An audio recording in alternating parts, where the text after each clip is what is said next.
33% des entreprises créées au Bénin appartiennent aux femmes. Elles sont cependant confrontées à des difficultés d'accès au financement. Le dossier du jour revient sur la problématique du financement des entreprises de femmes. C'est à suivre dans ce 13h. Promotion de la santé de la mère et de l'enfant d'Edras ONG soutenu par Care Bénin Togo s'investit pour la cause dans la zone sanitaire Bembereke Sinandé. Retour sur les images du lancement du projet dans un instant. Saboran Danialou signe son nouvel album sous le label EA Record Limited de Lionel Talon. Le contrat de production et d'enregistrement a été signé. On en parle dans ce 13h.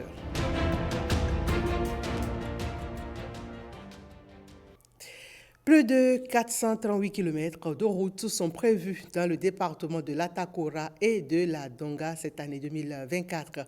En attendant de voir ces infrastructures routières, les maires et élus locaux témoignent leur reconnaissance au vu des réalisations faites depuis 2016 par le gouvernement de Patrice Talon. Ils saluent les actions de l'exécutif au profit de leur département à travers une déclaration faite à Nati Tengu. La substance de la déclaration avec Jean-Claude James et Yves Agolo-Précy. Les maires et élus communaux des départements de l'Atakora et de la Donga, après avoir apprécié les réalisations du gouvernement du président de la République et leurs impacts sur la vie des populations de l'Atakora et de la Donga, considérant l'engagement du président Patrice Talon depuis son élection en 2016 pour faire du Bénin un pays moderne, un pays résilient où il fait bon vivre.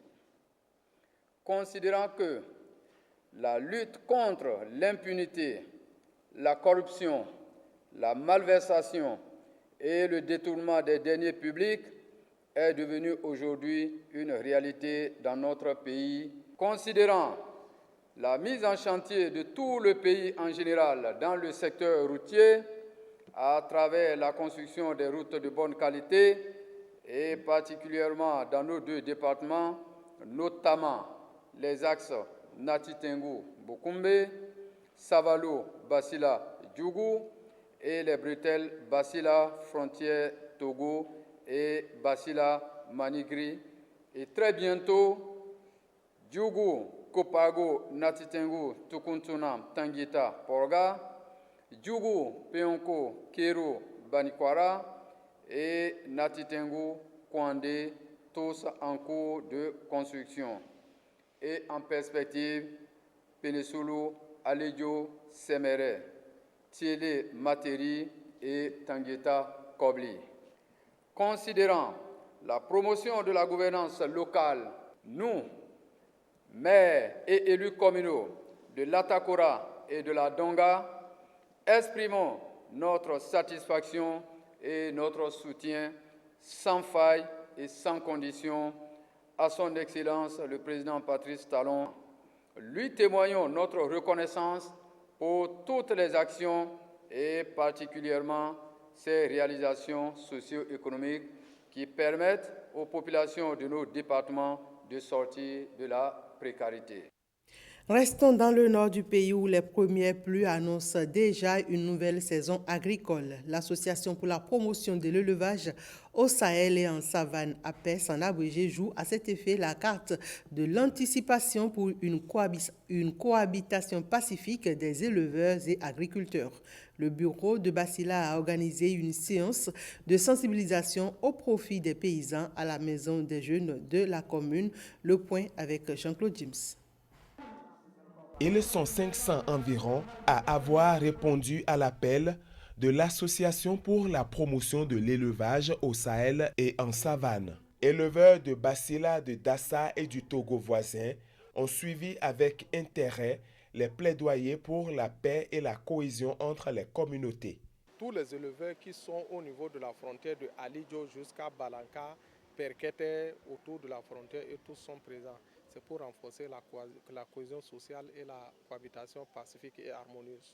Beaucoup de pays sont affectés par l'insécurité, donc nous devons faire très attention. quand on veut prendre un bouvier en tant qu'éleveur, il faut qu'on sache d'où il vient, avoir ses coordonnées, ses cartes. Aujourd'hui, nous voulons mieux produire.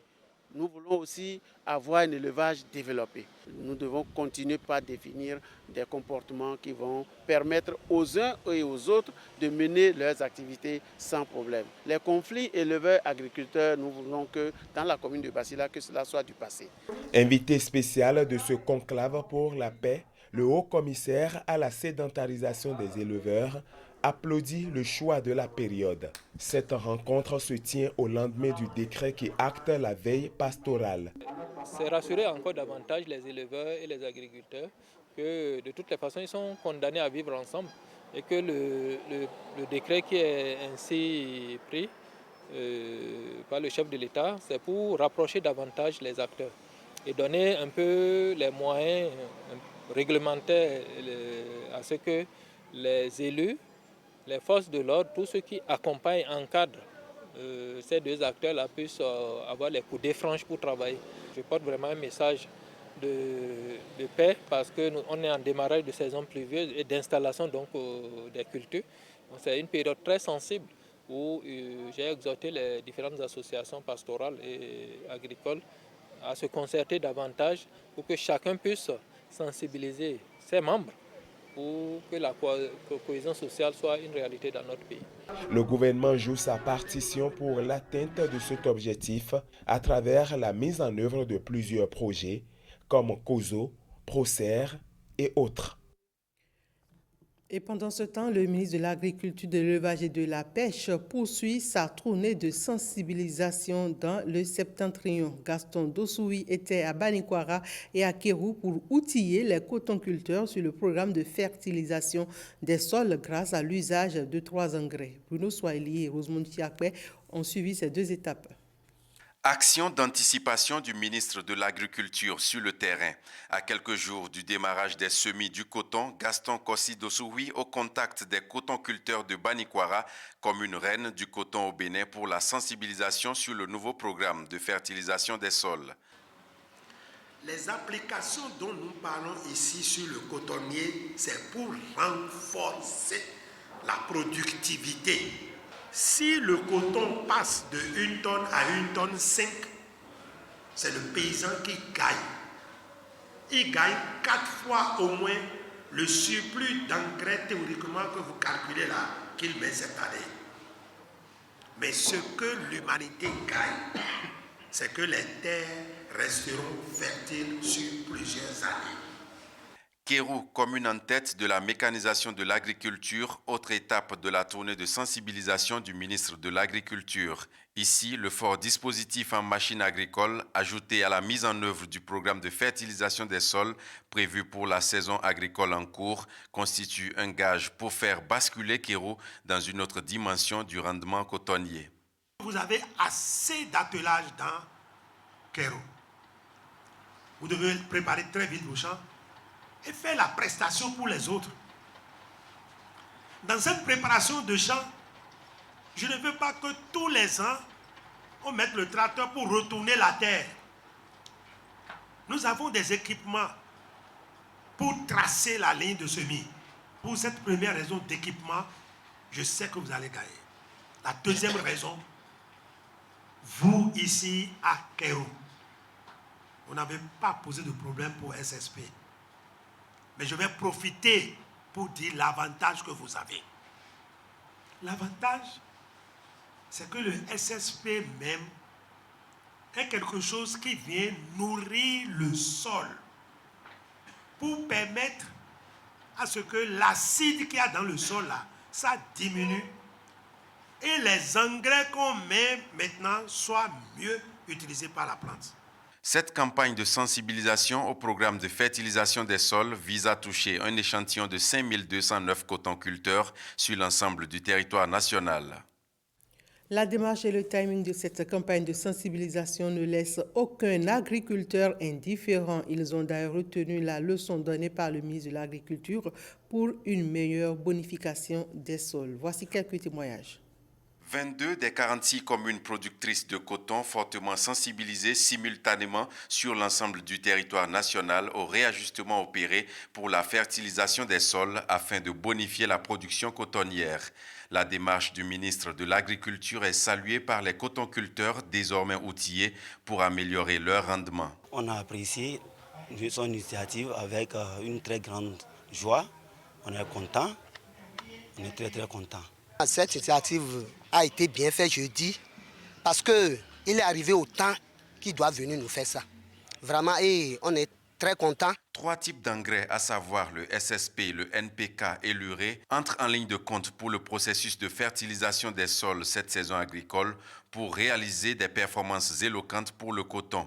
Les instructions de Gaston Kossi-Dossoui sont bien reçues par les cotonculteurs rencontrés sur le terrain. Nous avons tout compris parce qu'il nous a bien expliqué.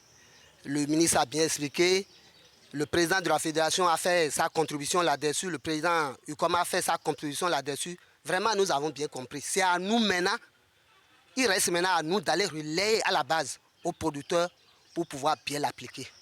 On a reçu des engrais de 3 qualités, de 3 bonnes qualités. Première qualité, c'est SSP, 2 sacs à l'hectare. NPK, 3 sacs à l'hectare et urée 1 à l'hectare. Le moment choisi pour la sensibilisation n'est pas le fruit d'un hasard. À quelques jours des semis, les producteurs du coton ont de quoi mettre en pratique à temps les recommandations données. Les semis précoces, c'est d'ici 1 à 2 semaines pour les semis précoces. Donc disons du 20 au 25 mai. Voilà, nous sommes au 10 mai aujourd'hui. C'est pour ça qu'on dit que c'est arrivé au bon moment. Cette année, c'est arrivé au bon moment parce que ce n'est pas tardé comme l'année passée. Cette année, c'est arrivé au bon moment. Nous aussi, on est prêts à aller relayer les informations auprès du producteur très tôt pour que ça nous avantage pour la campagne prochaine. Avec les dispositions prises pour tirer du sol le meilleur de son potentiel pour cette campagne agricole, il y a bien de raisons d'espérer des chiffres records au coton d'ici la fin de saison. SENIA 2024, la 3e édition du Salon de l'entrepreneuriat numérique et de l'intelligence artificielle, SENIA en abrégé, aura lieu à Cotonou les 16 et 17 mai prochains. Il s'agit d'un événement organisé par le ministère du Numérique et de la Digitalisation pour présenter dans la droite ligne de la 2e édition les grandes avancées réalisées par le Bénin en matière d'intelligence artificielle. Le menu de cette 3e édition, les menus ont été présentés par les organisateurs au cours d'une conférence de presse tenue le vendredi dernier à la salle de conférence du ministère. Le point avec Ernest Tétégou et Vigile Achodéon. La 3e édition du Salon de l'entrepreneuriat numérique et de l'intelligence artificielle SENIA se propose cette année d'offrir au grand public l'opportunité de s'informer sur les grandes avancées technologiques dans le domaine de l'intelligence artificielle. Et ce sera autour du thème « Intelligence artificielle et entrepreneuriat numérique, la convergence des possibilités ». On a souhaité à travers cette thématique-là mettre le citoyen, mettre l'utilisateur au centre de toute la technologie qui est en train d'être développée à travers l'une de nos activités, c'est le hackathon IA. Et pour cet hackathon-là, il y a 3 langues sur lesquelles portera le challenge, je vais dire, donc Fon, le Dindi et le Yoruba. Le but de cet hackathon, c'est de propulser, c'est de nous amener à développer des applications qui vont permettre de faire des doublages, des traductions, c'est-à-dire permettre à nos concitoyens de pouvoir utiliser leur langue native pour pouvoir utiliser ces outils-là. Ce qui voudrait dire qu'on peut importer des films, tout comme on peut exporter aussi nos films ou nos productions locales. Et c'est dans ce sillage que la campagne « J'aime ma langue » a été lancée sur le postulat de la contribution des personnes qui ne sont pas dans le domaine technologique. Les plus jeunes y trouveront également leur compte à travers SENIA Kids. Précédé d'une conférence publique à la veille, le SENIA 2024 se tient du 16 au 17 mai au Palais des Congrès de Cotonou. La population des 5e et 6e arrondissements de Cotonou et surtout les femmes sont mieux édifiées sur le microcrédit à l'AFIA et ses récentes innovations. Et cela grâce à une séance organisée par le ministère des Affaires sociales et de la microfinance. L'objectif est de leur faire connaître les améliorations dans le système du microcrédit comme la digitalisation ou encore la suppression des frais de mobile money. Reportage. Renforcer le tissu social et économique des populations à faible revenu à travers l'accès au financement des personnes vulnérables exclues du système financier. Cette mission, le gouvernement du Bénin entend la mener à bien. Il met en place des conditions d'accès plus faciles au microcrédit à l'AFIA. L'innovation qui est mise, c'est la digitalisation du produit. C'est-à-dire, on a l'assurance raisonnable que le crédit atteint la cible. Parce que ça passe par les GSM, c'est-à-dire le téléphone. Et donc, c'est à travers le mobile money que nous faisons ce crédit. C'est-à-dire que vous ne pouvez pas aller dans une caisse d'une institution pour prendre de l'argent frais, mais vous aurez le crédit dans votre téléphone. Et pour rembourser également, vous remboursez à travers votre téléphone. Cette réforme et bien d'autres, ainsi que les conditions d'accès et de remboursement, ont fait objet d'une séance d'information initiée par le ministère des Affaires sociales et de la microfinance. Avant, peut-être on peut donner aux responsables et les responsables peuvent dribbler et ils ont des problèmes. Maintenant, c'est comme c'est pas Momo, c'est plus facile. Nous devons, avec les relais, avec les femmes leaders d'opinion, de chaque quartier, quand même, et conquérir nos mamans, nos jeunes qui souffrent et manquent de moyens pour pouvoir entreprendre une activité de leur choix.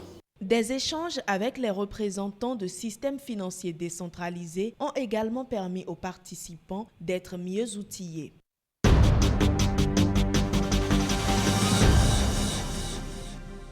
On parle d'entrepreneuriat à présent, un secteur qui investisse de plus en plus les femmes. En 2022, selon des estimations de la CNUSED, elles représentent 33% des 56 579 entreprises créées au Bénin.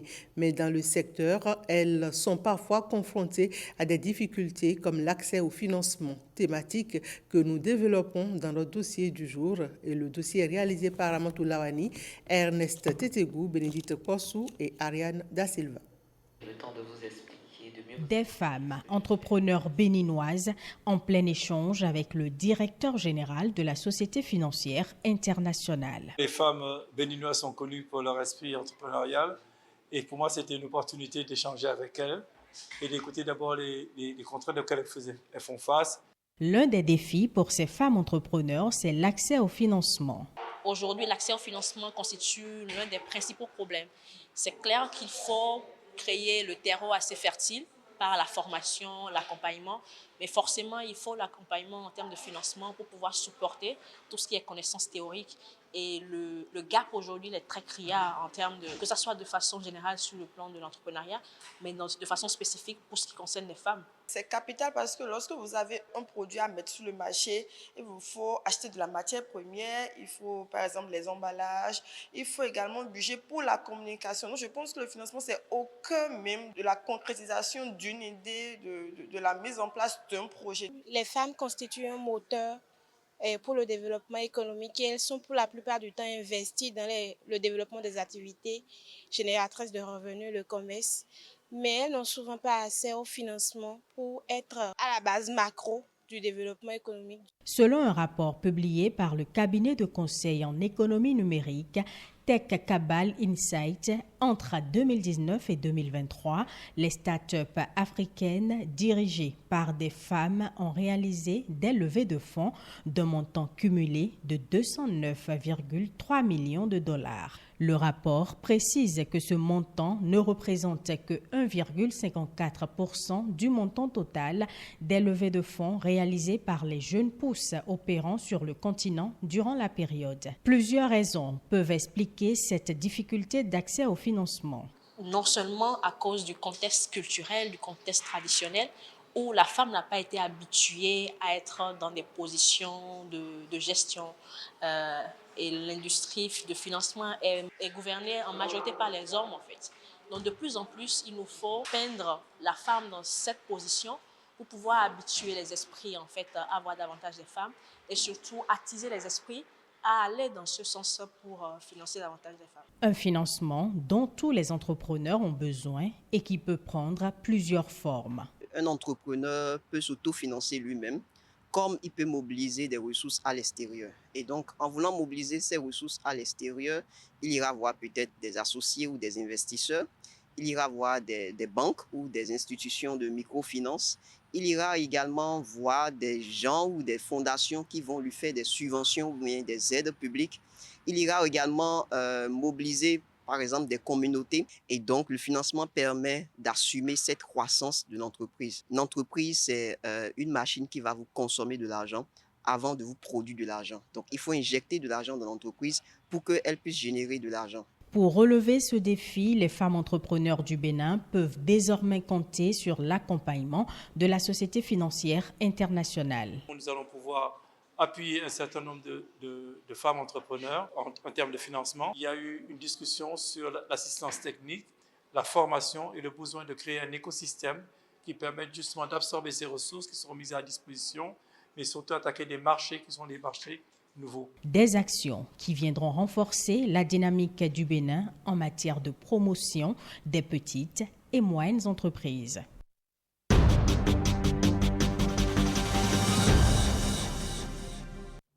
Voyons à présent ce projet de promotion de la santé de la mère et de l'enfant lancé à Bembereke. C'est une initiative de Care Bénin Togo mise en œuvre par Dedras ONG. Elle vise le mieux-être sanitaire de la mère, de l'enfant et des jeunes et couvre la zone sanitaire Bembereke-Sinandi. Le point avec Alessissa Sogba et Aziz Alagbe. Le PSME, projet de promotion de la santé de la mère et de l'enfant, entend participer activement à la réduction du taux de décès maternel et infantile au sein des communautés de Bembereke et Sinandé.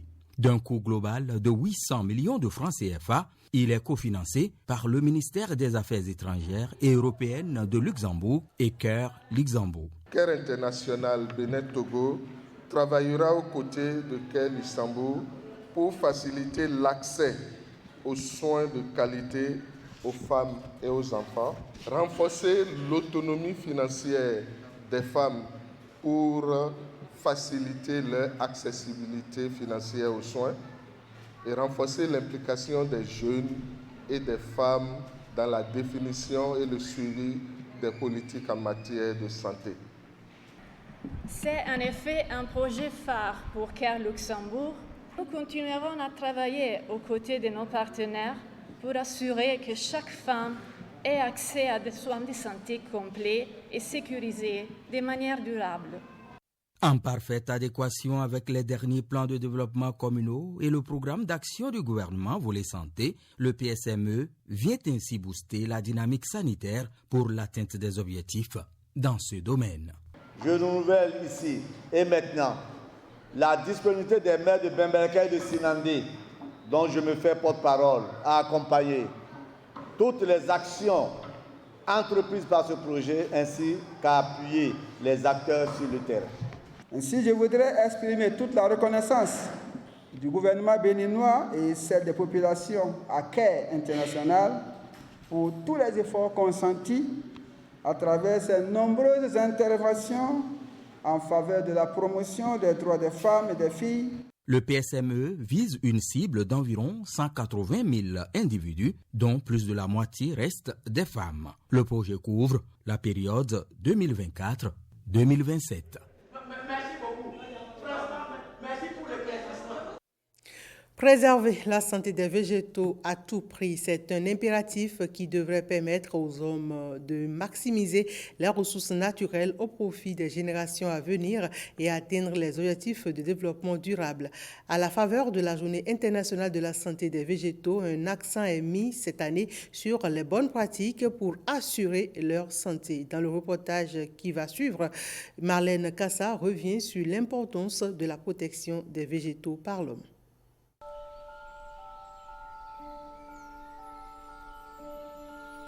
Les végétaux sont indispensables à tout point de vue à la vie et la survie des hommes.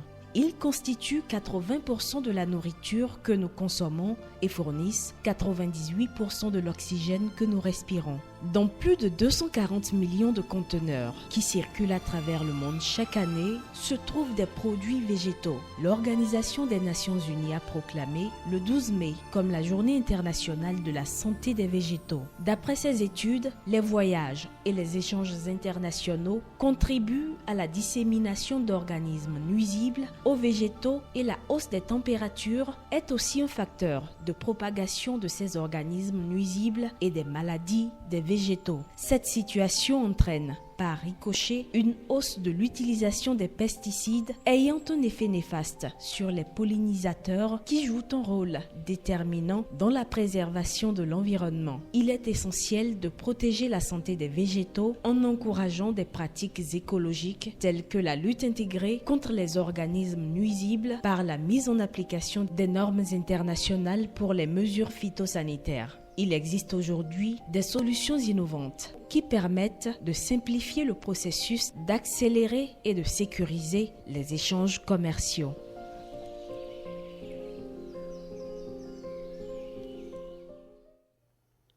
L'artiste musicien béninois Saboran Danialou signe avec le label EA Records de Lionel Talon un contrat de production et d'enregistrement de son tout dernier album. La cérémonie de signature s'est déroulée le samedi dernier dans les locaux du Centre culturel EA.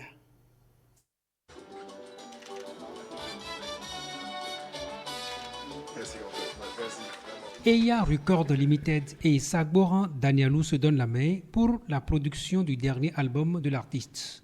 Une collaboration que concrétise aujourd'hui la signature du contrat d'enregistrement et de production dont s'honore le promoteur du label EA. Je pense que ça va de soi. Le grand frère Saboran Danialou, c'est une icône, c'est une légende de notre musique.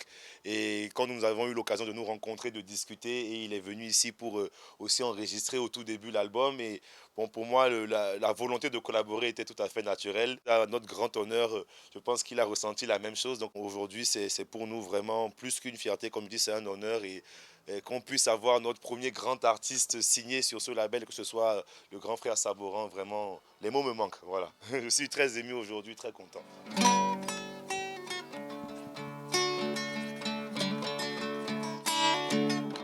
Après une dizaine d'années sans actualité musicale, la grande figure de la musique béninoise de renommée internationale qu'est Saboran Danialou décide enfin de faire chemin avec le label EA Records pour son dernier album intitulé Le Message. Il y a des messages que j'ai voulu véhiculer au monde entier. Mais heureusement que je ne sais pas comment ça s'est passé et c'est par EA que j'envoie ces messages-là. J'ai dit des choses d'actualité. Vous allez écouter, je ne vais pas expliquer. Si j'explique maintenant, peut-être alors on a beau voir mes temps. Et la sortie du projet, c'est pour vous? C'est pour bientôt. Très bientôt, très bientôt. On se donne comme objectif la fin de ce deuxième trimestre de l'année. On va faire le plus vite possible, mais c'est prêt. C'est prêt, on veut juste que ça sorte dans les meilleures conditions, avec tout ce qu'il faut autour. Voilà, super. Le projet déjà bouclé, EA Records Limited se chargera d'assurer la production des clips et la promotion de l'album à travers divers événements culturels.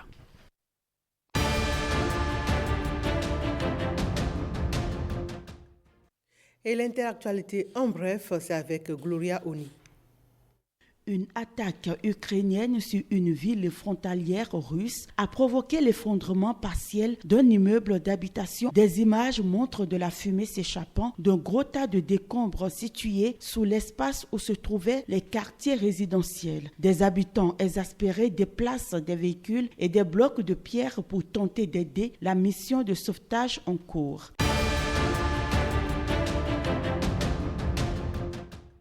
Plusieurs milliers de personnes portant des pancartes et des banderoles en soutien aux Palestiniens ont défilé samedi à Madrid pour demander un cessez-le-feu à Gaza et la rupture des relations entre l'Espagne et Israël. La manifestation, qui a rassemblé plus de 4000 personnes selon les autorités, avait été organisée à l'appel d'une trentaine d'organisations à l'approche du 76e anniversaire d'une catastrophe qui a secoué le pays. Ceci évoque pour les Palestiniens les l'exode de 760 000 personnes lors de la guerre de 1948 après la création de l'État d'Israël. Plusieurs manifestants portaient des pancartes dénonçant un génocide à Gaza et encourageant la résistance du peuple palestinien. En riposte, Israël a promis d'anéantir Hamas au pouvoir à Gaza depuis 2007 et a lancé une offensive ayant fait jusqu'ici 34 971 morts sur le territoire palestinien.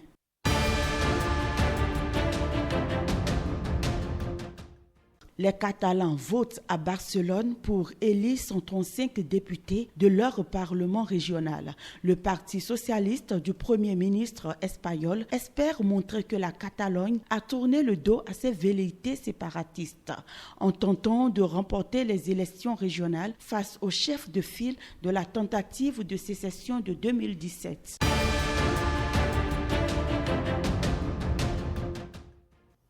C'est tout pour ce 13h. Merci à toutes et à tous de l'avoir suivi.